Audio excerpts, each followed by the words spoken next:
Christmas morning broke cold and merciless across the Wyoming plains, the kind of cold that sank into a man's bones and stayed there long after he moved on. Eli Tanner rode through it anyway, shoulders hunched under a worn sheepskin coat, hat pulled low to keep the wind from cutting across his eyes. His horse, a broad-chested bay named Flint, pushed forward through drifts of powdery snow, each exhale turning into a little cloud that drifted and vanished like everything else Eli once held dear. He had spent 4 winters like this, moving, always moving, because standing still meant remembering, and remembering was a pain sharper than any Wyoming blizzard. There had been a time when Christmas morning meant a warm cabin, the smell of cinnamon biscuits, the laughter of a little boy tugging at his pant leg, begging to open presents early. There had been a time when he'd wake to the soft breath of his wife beside him, the fire crackling low, her hand resting on his chest like a promise. But fever had taken that life from him in a handful of terrible days. His wife first, then his boy, and with them went the last place on earth that felt like home. After burying both on the same hill, Eli packed what remained of his world into a saddlebag and never looked back. Since then, towns blurred together like dust storms. He slept in barns, in abandoned bunkhouses, under the stars when the weather was merciful. He never stayed long enough for anyone to learn his name. The road was easier than kindness. Silence was safer than memories. This morning was supposed to be no different. Just another cold, lonely day to cross off the calendar. He'd meant to ride to the next settlement, some nowhere spot on the map, find a room above a saloon, and drink enough to quiet the ache in his chest for a few hours. But the land had a way of twisting a man's fate when he least expected it. As Eli followed the narrow trail past a weather-beaten homestead, he caught sight of something that made him draw the reins without meaning to. 2 small shapes stood at the front gate, a crooked fence made from gray, splintered rails leaning like they were tired of holding themselves upright. At first he thought they were scarecrows or maybe young saplings caught in the snow. But as Flint stepped closer, Eli saw 2 little girls bundled in patched coats, boots far too big for their feet, cheeks flush bright from the cold. Twin girls, mirror images of each other except for the way one clutched the fence with both hands while the other twisted the edge of her sleeve nervously. They didn't wave, didn't shout, didn't do what most frontier kids did when they saw a stranger on horseback, run inside or stare with suspicion.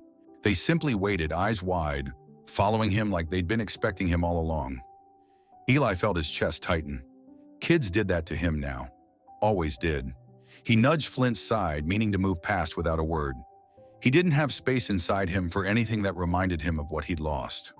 But the moment the horse began to pass the gate, the 2 girls stepped forward in unison, lifting their little faces toward him.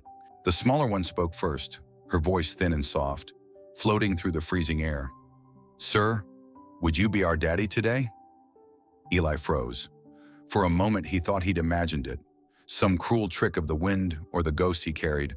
But then the other girl repeated it, clearer this time, as if she feared he hadn't heard.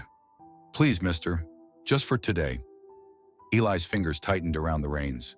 His whole world seemed to narrow to those 2 pairs of brown eyes, hopeful, earnest, heartbreaking, in a way he had no shield for. Flint stopped moving altogether, not by command, as if even the horse sensed something sacred in the quiet desperation of those children. Eli Tanner had outridden storms, outlasted grief, and pushed himself through miles of emptiness just to avoid moments like this. Moments that cracked open the hollow inside him. But on that frozen Christmas morning, with snow swirling around their tiny boots and the world utterly still, he realized he couldn't ride past. For a long moment, Eli Tanner simply sat in the saddle, gloved hands frozen around the reins, staring at the 2 little girls who stood as still as fence posts in the drifting snow. The wind swept across the open land, tugging at his coat and whistling softly around the cabin behind them.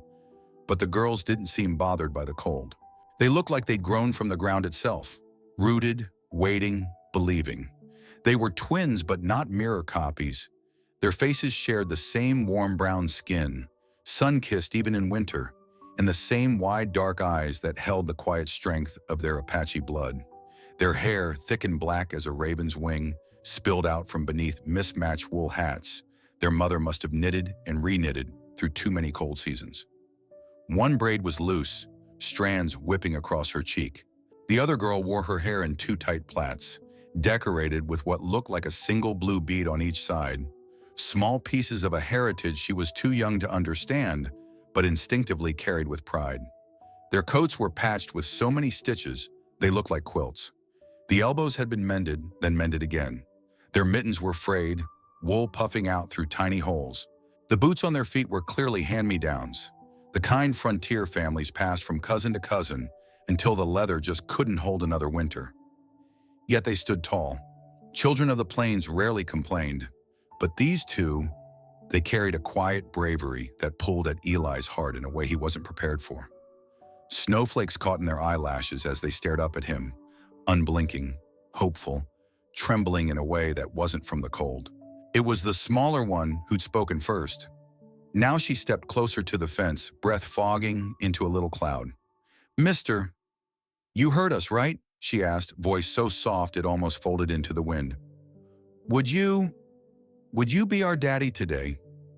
Eli felt something shift inside him, a crack deep in the place he'd tried to seal shut years ago. This wasn't childish mischief. It wasn't a prank or a silly holiday dare.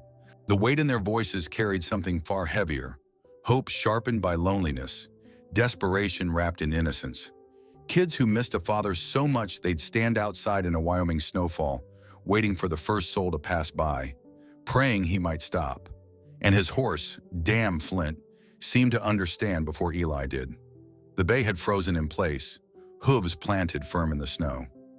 Eli hadn't pulled the reins, he hadn't even spoken.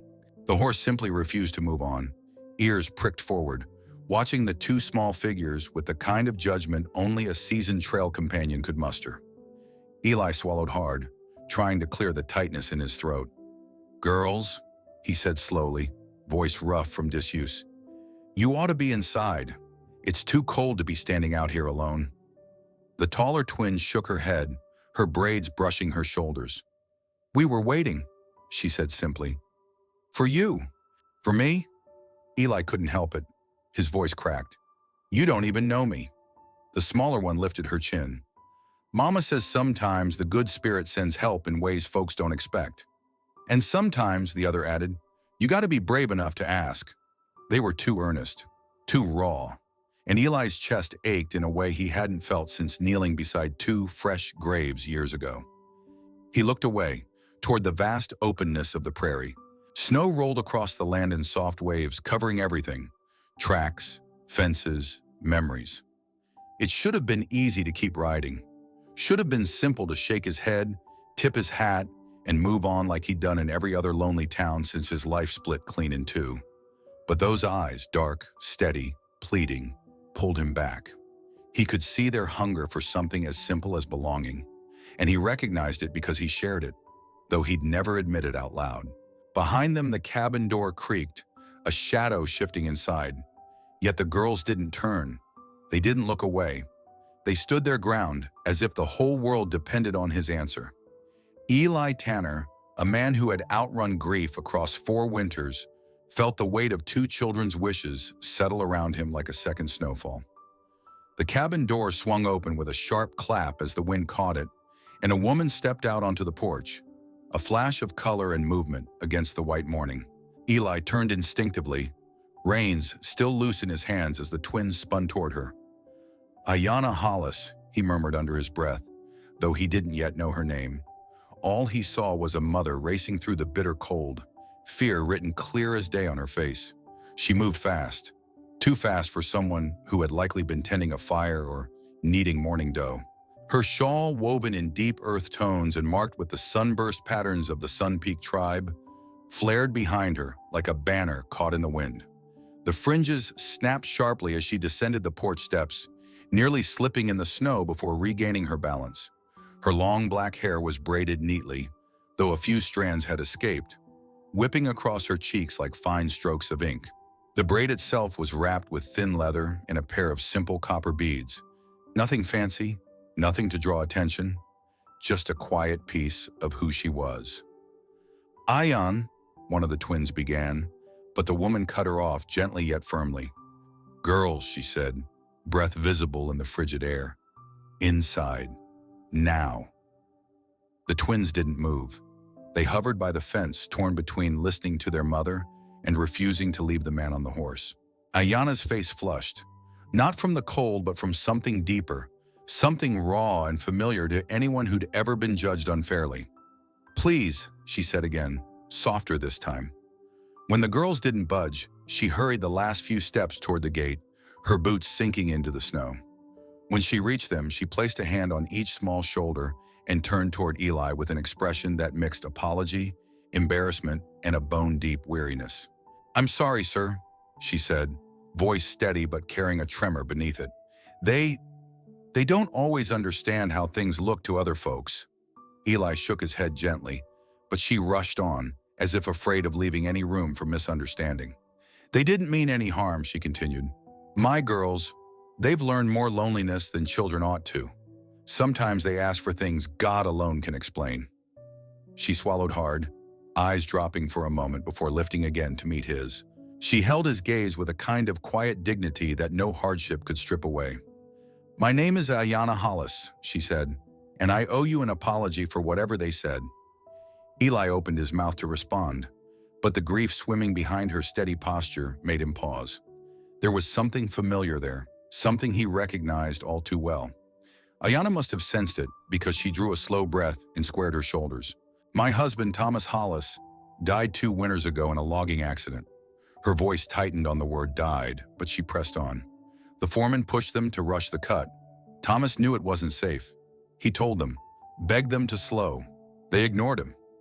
Silence stretched between them, broken only by the low whistle of wind through bare branches. "When I asked for an investigation," she continued, eyes fixed on a point just past Eli's shoulder, as if reliving the moment, "they said I was causing trouble, said an Indian widow ought to be grateful anyone let her husband work there at all." The words came out brittle, like thin ice cracking under weight. "They called me a nuisance, a liar, a troublemaker. Said my girls were half-breeds that would grow up wild if someone didn't step in." The younger twin leaned close to her mother's leg but didn't cry. These children knew the meaning of silence all too well.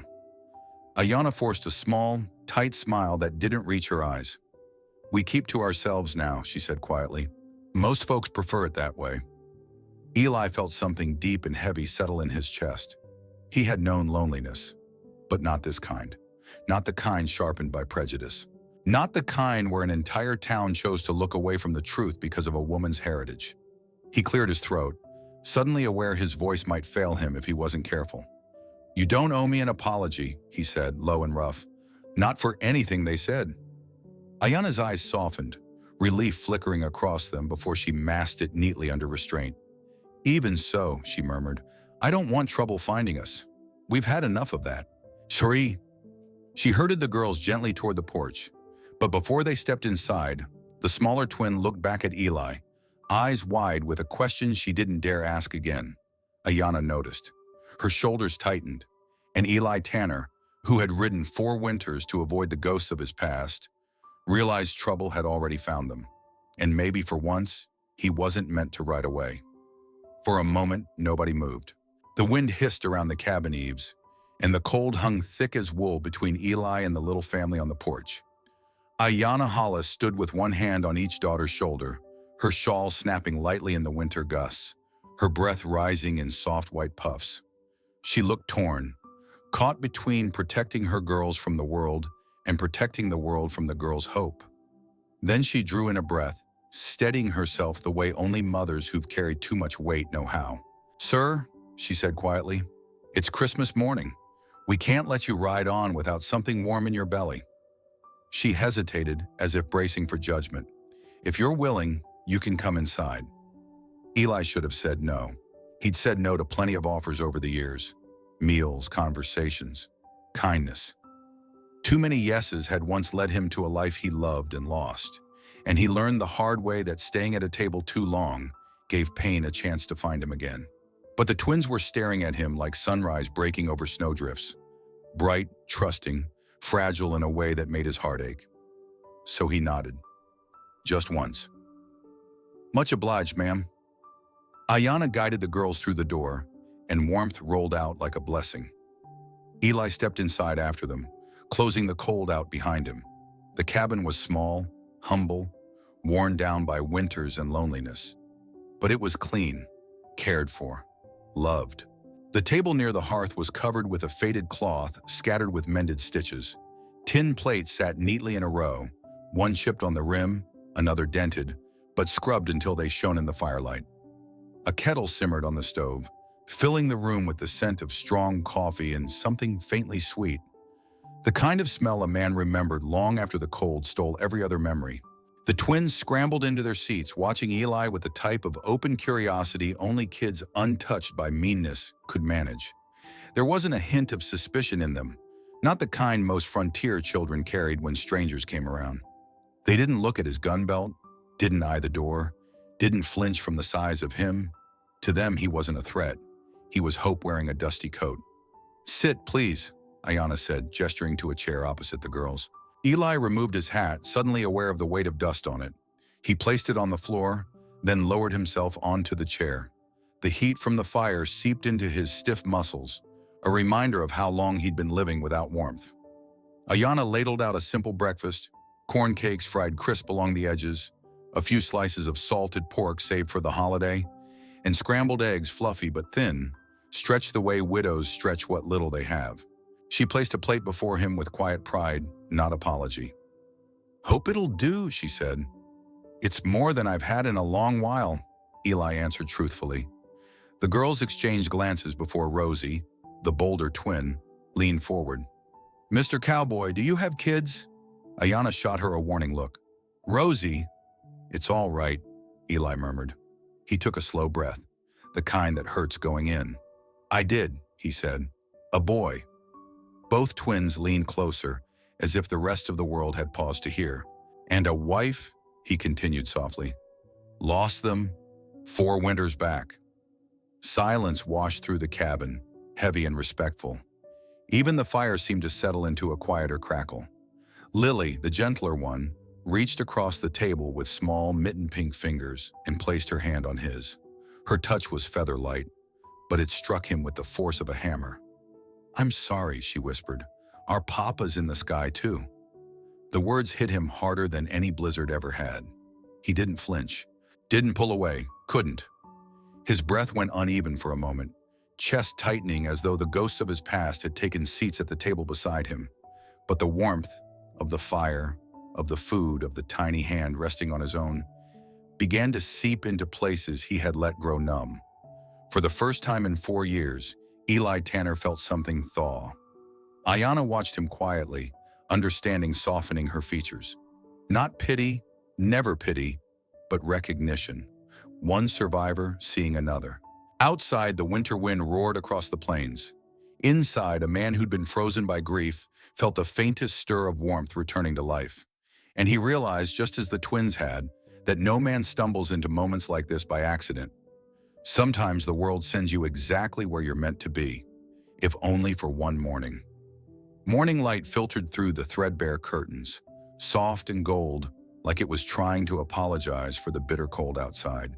The cabin was warm, warmer than any place Eli Tanner had stepped into for years. Too warm. Warm enough to make the ache in his chest stir and shift, reminding him that comfort, real comfort, was something he'd spent 4 winters avoiding. He finished his coffee slowly, then pushed back from the table before the warmth could sink too deep. The fire in the hearth crackled softly, and the twins whispered to each other as they played with a handful of wooden animals on the floor. Ayana was tending the stove, her shawl wrapped snug around her shoulders, hair glinting in the morning light. Everything inside that cabin spoke of a life stitched together with effort and dignity. It was all too easy to imagine staying there a while longer, and that scared him more than any winter storm. He stood abruptly. "I'll step outside for a spell," he said, tugging on his coat. Ayana only nodded, as if she understood too well what it meant for a man to need a bit of air to steady himself. The moment Eli stepped into the crisp bite of the morning, he breathed easier. It was habit now. When his heart got too noisy, his hands needed work. Always had. He took one look around the small homestead and spotted more than enough chores to quiet a restless mind. The woodpile beside the porch was pitiful. 3 logs stacked crooked, Hardly enough for 2 nights worth of cold. Well, he muttered, rolling up his sleeves. Can't have that. He found the axe leaning against the barn door. The handle was worn smooth, the blade freshly sharpened. Someone, probably Ayana, had taken careful care of it. He planted his boots in the snow, hefted the axe, and began splitting the logs. The steady rhythm, lift, swing, crack, pounded through the still morning. Each strike sent a spray of snow and wood chips flying. He didn't notice the girls until Rosie's small voice piped up behind him. Wow, you chop faster than Mama. Eli paused mid-swing and turned. Rosie stood a few feet away, bundled in her patched coat, eyes bright with admiration. Lily stood beside her, holding a small basket like she wasn't sure what she was supposed to do with it. Didn't mean to wake you, he said. We were awake already, Lily murmured. Mama said not to bother you. Rosie grinned. But we didn't listen. Before Eli could answer, Rosie darted forward and grabbed a piece of split wood. It was nearly as long as her arm, but she hugged it proudly. I can help. Mama says helpers grow strong. Lily followed, quieter but determined, collecting pieces Rosie dropped along the way. Eli's chest tightened as he watched them. The way they scampered around him, laughing, bumping into each other, cheering at every split log, made something warm flicker inside him. He'd once had a little boy who ran circles around him the same way. He swallowed hard and kept swinging. A few minutes later, he felt another presence. Ayana stood by the cabin steps, arms crossed, watching the three of them, with a look he didn't quite know how to read. You don't have to do that, she called out. Eli stuck the axe into a stump and wiped sweat from his brow despite the cold. Can't sit idle. Besides, it looks like you'll be needing more wood soon. Ayana stepped closer, the fringe of her shawl dancing in the breeze. There's always something to do out here, she said. Just didn't expect a stranger to start in on it without being asked. I'm not much good at sitting still, Eli answered. It was the truest thing he'd said all morning. She tilted her head, studying him with thoughtful eyes. Not suspicious, just recognizing something in him she'd seen in herself. The way grief kept the hands moving because the heart didn't know where to rest. Well, she murmured, if you're determined, the north fence could use mending. He followed her gaze. Several posts leaned sideways, surrendering to wind and weather. Before he could reply, Lily tugged on his coat. We can help with the nails. Can we? Rosie asked hopefully. A little, Ayana said, fighting a smile. Not too much. The four of them walked toward the fence together. Eli carrying tools, the girls carrying enthusiasm, and Ayana carrying the quiet strength of someone who had learned to work without complaint. They fixed the fence. They straightened the barn door. They stacked the wood pile into a neat, proud tower that would last Ayana and her girls through weeks of cold. And somewhere between Rosie's laughter, Lily's soft humming, and Ayana's steady presence at his side, Eli felt the strangest thing happen. A warmth, not from the fire, not from the sun, settled into him. A warmth he hadn't let himself feel in 4 long years. A warmth that whispered he might not be as alone as he'd believed. The afternoon sun slid low over the Wyoming hills, stretching long shadows across the snow-packed ground. Eli Tanner had just finished tightening the last hinge on the barn door when he felt the quiet behind him shift. Not the weather, not the wind, but something smaller, softer. He turned. Rosie and Lily stood a few yards away, bundled tight in their patched coats, snowflakes tangled in their hair like tiny white feathers. They weren't bouncing or chattering this time. They weren't racing toward him like 2 wild foals let loose in spring. They stood very still, their small boots half buried in the snow, and they were holding something behind their backs. Eli wiped his palms on his trousers and crouched a little, trying not to look as nervous as he felt. Something wrong, girls? Rosie shook her head hard enough that her braids whipped against her cheeks. No, sir, she said. We got you something. Lily stepped forward first, eyes downcast as if she was afraid to meet his gaze. Slowly, she held out a thin sheet of charcoal paper, the kind Ayana probably tore from the back of a ledger or old Bible because she couldn't spare anything better. The drawing on it hit Eli like a blow. 3 figures stood side by side in front of a crooked little cabin, 2 small girls with braids and patched coats, and 1 tall cowboy with a wide-brimmed hat and a coat that looked an awful lot like his.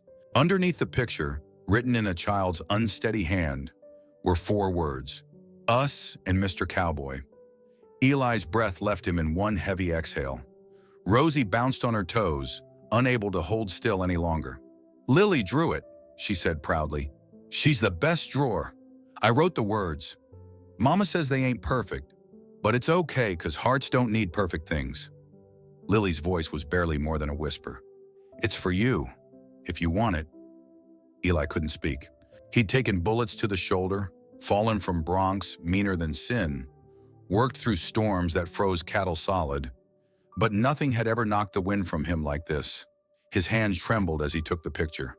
He meant to look only briefly, meant to hand it right back and say something sensible, something that would keep the moment from sinking its hooks into him. But his fingers curled around the worn edges, and he couldn't let go. Not for all the world. The girls watched him with anxious hope stretched tight across their faces. That hope, too big for their small frames, dug into him like barbed wire. His voice cracked. He cleared his throat, trying again. "This is real fine work.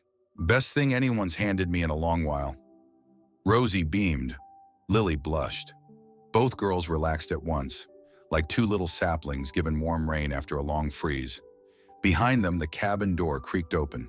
Ayana stepped onto the porch, her shawl catching the fading light, her braid lifting gently in the breeze. She didn't say a word, just stood there, watching the scene unfold with a conflicted expression that cut deeper than any accusation. Her face carried softness and fear. Softness for what the girls felt. Fear of what Eli might do with it, because she had seen men come and go, seen promises drift away like smoke, seen kindness turn into hurt when winters grew long and hearts grew tired. She knew what it meant for her girls to attach themselves to a stranger, especially a man who rode alone, spoke little, and carried the grief of buried loved ones in his eyes. Eli looked from the drawing to Ayana, and something inside him shifted again. Just a hair, but enough to unsettle his footing. He wasn't a man who children drew into their pictures anymore. He wasn't a man who families welcomed into their cabins. He wasn't anyone's Mr. Cowboy worth writing about. But these girls, they didn't know that. And Ayana, she feared that someday they would. Eli swallowed hard, the picture still firm in his hand. "Thank you," he managed, voice low. "I'll take good care of it." Lily's smile was small and shy. Rosie's was bright and unguarded. Ayana's wasn't a smile at all, just a quiet acceptance mixed with a mother's dread. She stepped off the porch, boots crunching through the snow. "It's getting colder," she said softly. "Girls, inside now."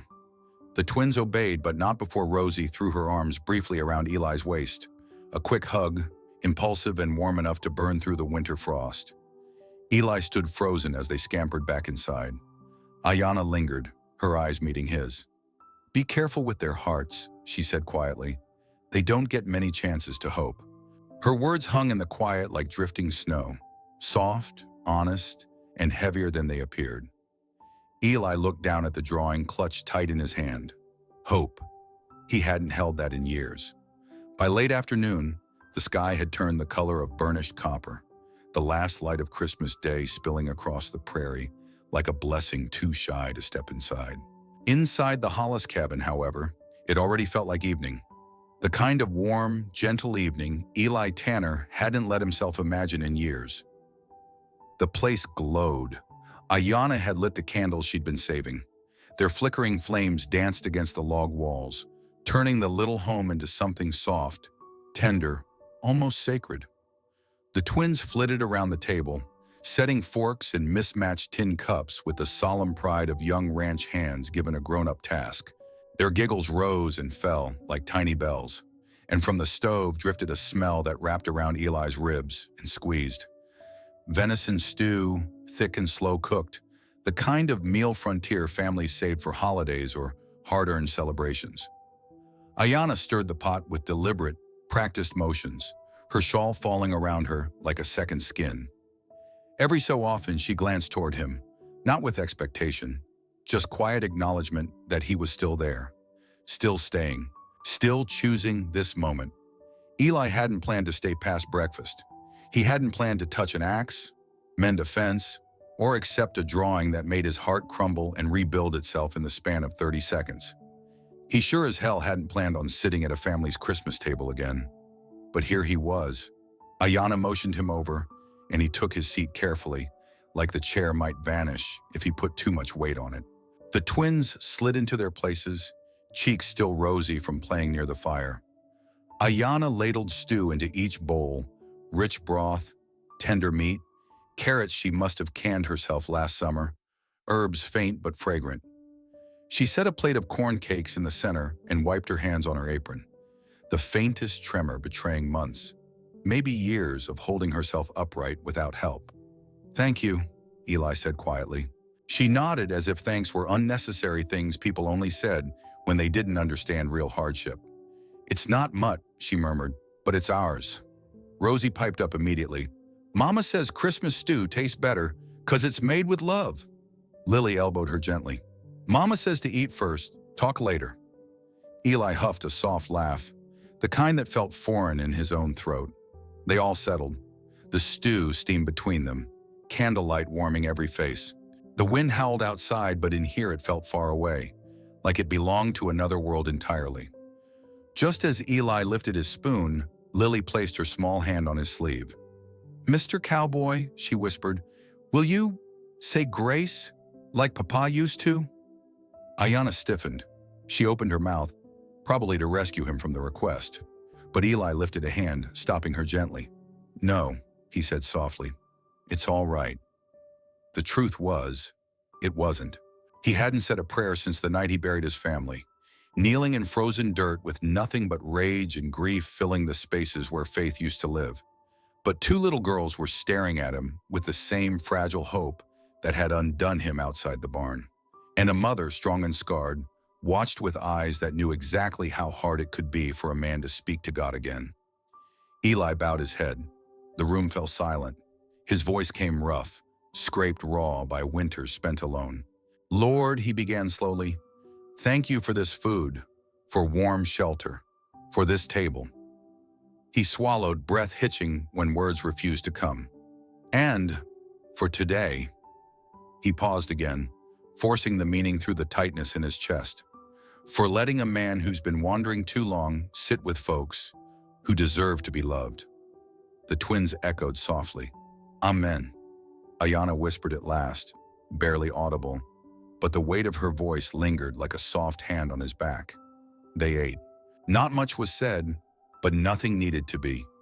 The clink of spoons, the fire's steady crackle, and the quiet, fragile comfort among them spoke louder than any conversation. For the first time in 4 winters, Eli Tanner's pain didn't feel like a hole swallowing him whole. It felt like something with edges, something that could be touched without breaking him completely. And sitting at that humble table, surrounded by warm stew, flickering candles, and 3 people who had no reason to welcome him, he felt the first true ease he'd known since losing everything. A small, steady truth whispered through him. Maybe a broken heart could find a place to rest again. The morning after Christmas broke sharp and bright, the kind of cold that made every sound ring clearer across the prairie. Frost clung to the fence rails Eli had straightened the day before. Smoke curled from the Hollis chimney, hinting at the fire Ayana must have risen early to tend. The cabin looked sturdier, warmer, almost hopeful. Eli stood in the barn brushing flint when the sound of hooves cracked the quiet. Not hurried, not struggling through snow. Confident, measured. A man who never doubted his right to be anywhere he chose. Eli stepped outside just as a tall sorrel gelding crested the ridge. The rider's coat was a fine wool blend. Not the kind worn for warmth, but the kind worn for image. His hat was spotless. His gloves looked like they'd never known real work. Webb. Eli didn't need an introduction. Every town had a Webb. Wealthy, polished, charming when people watched, venomous when they didn't. The kind of man who didn't need a badge to wield power. Webb drew closer, letting his gaze sweep the homestead like he owned the land beneath their boots. He noted the stacked firewood, the repaired barn door, the fence post straight and true, and finally, Eli. His smile flickered, polite in the way a snake pretends to be still before striking. "Well now," Webb called out, voice honeyed. "Looks like you folks had yourselves a productive Christmas." Ayana stepped out onto the porch, shawl wrapped tight, her expression instantly guarded. Rosie and Lily peeked from behind her, their smiles fading the second they saw him. "Morning, Mr. Webb," Ayana said, her voice polite but clipped. "Didn't expect visitors today." "Just doing my community duty," Webb replied, descending from his horse with an ease born from too much comfort. "Wanted to be sure everyone weathered the storm all right, especially you and the girls." His tone held something slick beneath the surface, false concern coated in judgment. Eli straightened subtly, not stepping closer but not stepping back either. Webb's gaze cut to him like a blade. "And who might this be?" "A traveler," Ayana answered quickly. "Storm caught him on the trail. He sheltered in the barn." Webb raised a brow. "Storm ended 24 hours ago?" Ayana didn't blink. "He helped fix what the wind damaged." "Ah," Webb said slowly, circling his words with poison. "How generous." He stepped closer to Ayana, lowering his voice just enough that it wasn't meant for Eli's ears, yet loud enough that Eli heard every syllable. "You know how folks talk in town," Webb murmured. "A lone Indian widow, taking in strange men, letting them stay the night." He clicked his tongue softly. "People might start wondering if your home is suitable for raising children." Ayana stiffened, her breath catching like someone had punched the air from her lungs. Rosie grabbed her mother's skirt, trembling. Webb continued, smile still affixed like a painted mask. "And once talk starts, well, the county marshal can get mighty interested in family matters, especially when little half-breed girls are involved." Eli's jaw clenched. The cold inside him was sharper than the winter wind. Ayana's voice cracked. "There is nothing improper happening here." "I'm sure," Webb replied, patting her arm like a man reassuring livestock. "But rumors spread faster than prairie fire. Best to keep your household choices respectable." He mounted his horse again with practiced grace. "Have a good morning, Mrs. Hollis. Girls?" Then he tipped his hat toward Eli with a smirk. "And safe travels, stranger. The road is waiting." He rode off, leaving silence heavy enough to choke on.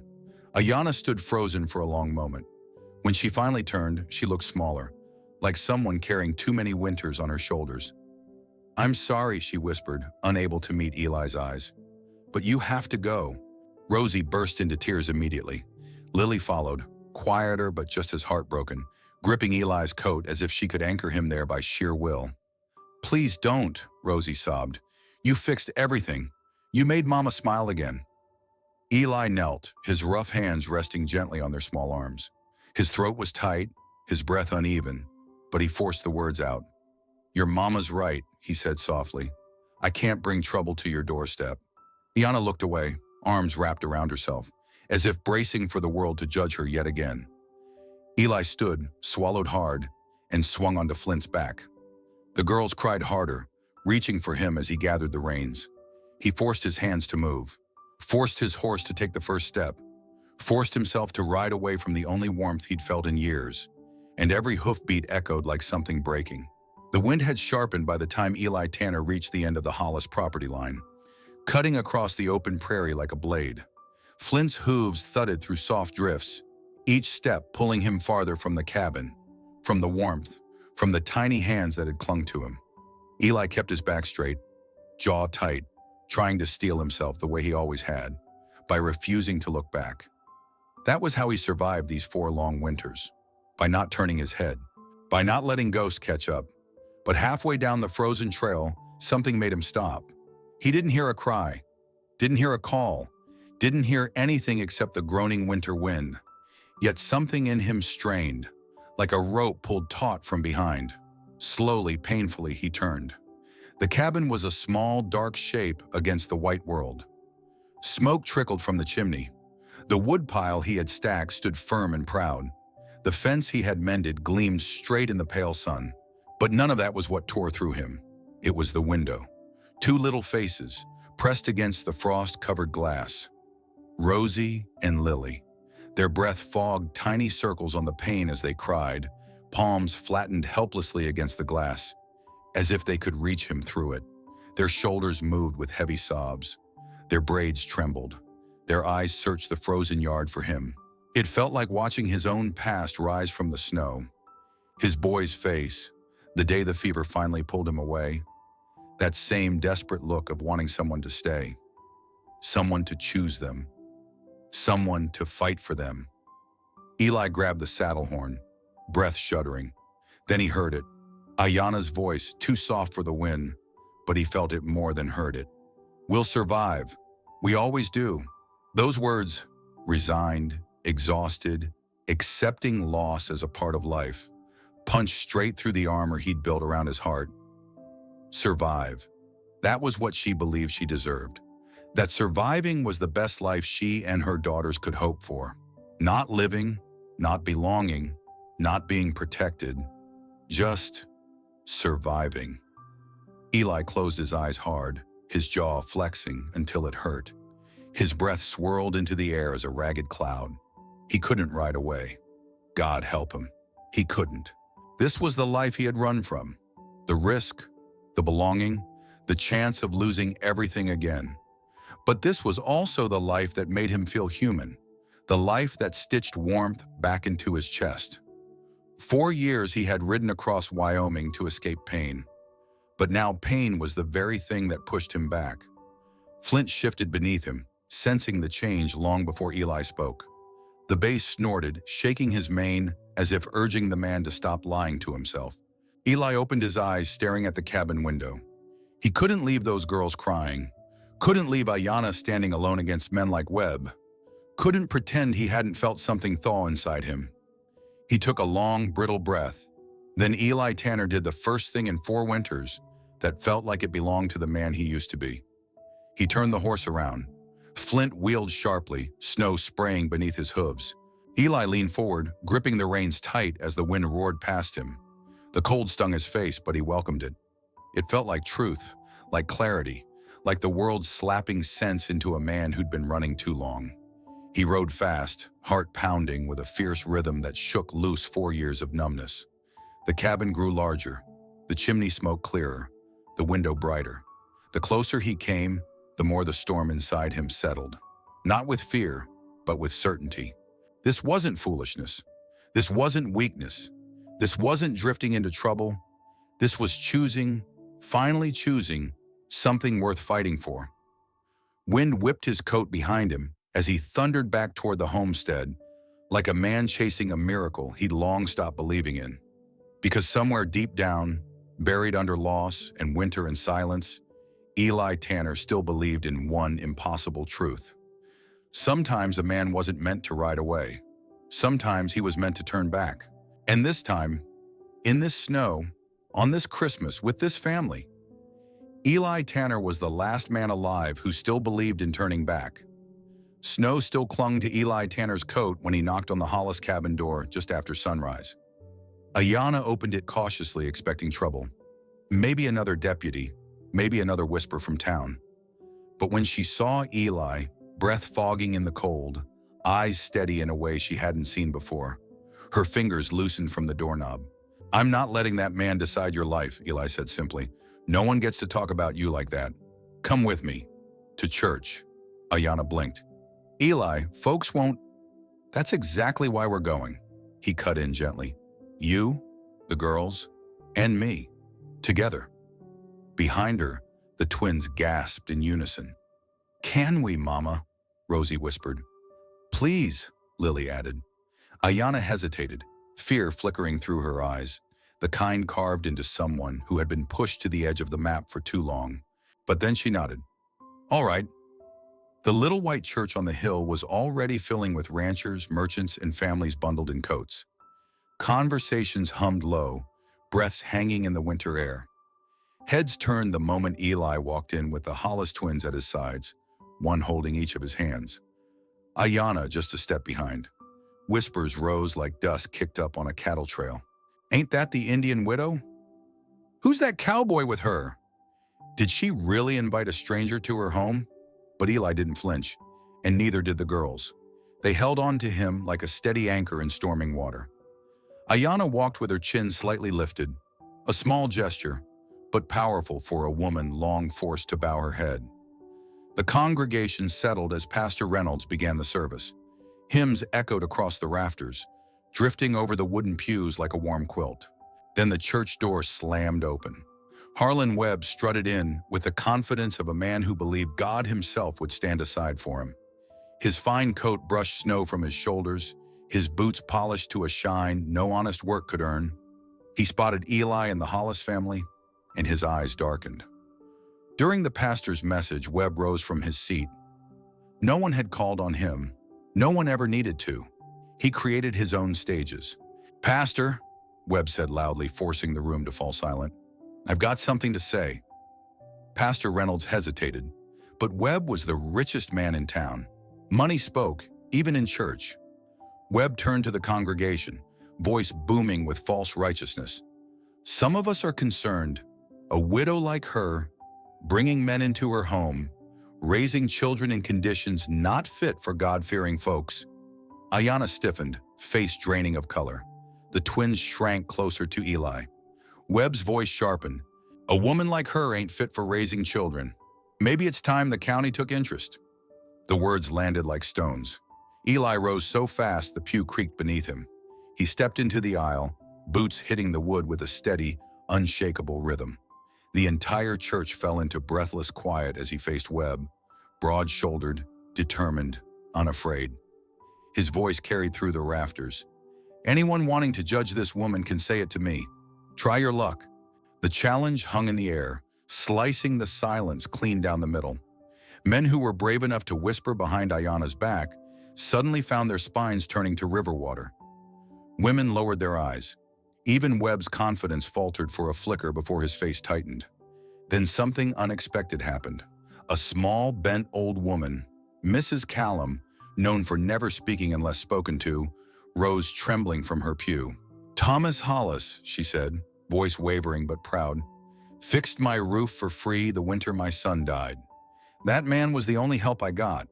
And his wife," she turned to Ayana, "she's as decent as they come. Better than most in this room." Murmurs rippled through the congregation. Another man stood. "She helped birth my niece," a woman added. "She nursed my boy through the fever." Voices multiplied until the noise filled the church. Not judgment now, but defense, protection, respect. Webb stepped back, jaw clenched, realizing the room no longer belonged to him. The twins slipped their hands into Eli's, squeezing tight. "Papa's home," Rosie whispered. "Papa's here," Lily echoed. The words hit Eli Tanner with the gentleness and force of a sunrise after years of darkness. His lungs trembled, his vision blurred for a heartbeat, but he steadied himself and looked at them with something close to awe. Ayana watched him, fear, gratitude, and something fragile blooming beneath all that caution. Hope. For the first time in years, hope. The pastor cleared his throat softly. "This house welcomes those who protect the innocent," he said. Then he nodded toward Eli. "Let's welcome them properly." The congregation rose with a soft rustle. Eli exhaled, the weight of 4 winters loosening its grip. And as they stood together in the soft glow of morning light filtering through stained glass, a final question lingered in the air. One meant not for the characters, but for the reader. When the world gives you one last chance to choose who you want to be, do you take it or do you ride on?